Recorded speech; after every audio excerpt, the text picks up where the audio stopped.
চলো বন্ধুরা দেখে নিই আজকের লাঞ্চ থালিতে কি কি আছে বৃষ্টির দিনে। এই দেখো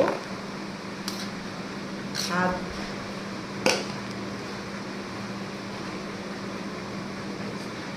একটা লঙ্কা, তার সঙ্গে আছে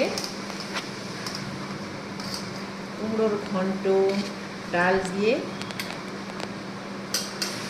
কুমড়োর ঘন্ট, আর চিংড়ি মাছ আলুর ঝাল,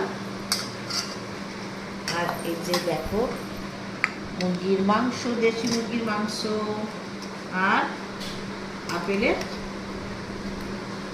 চাটনি। ঠিক আছে, এই হচ্ছে লাঞ্চ থালি। টাটা।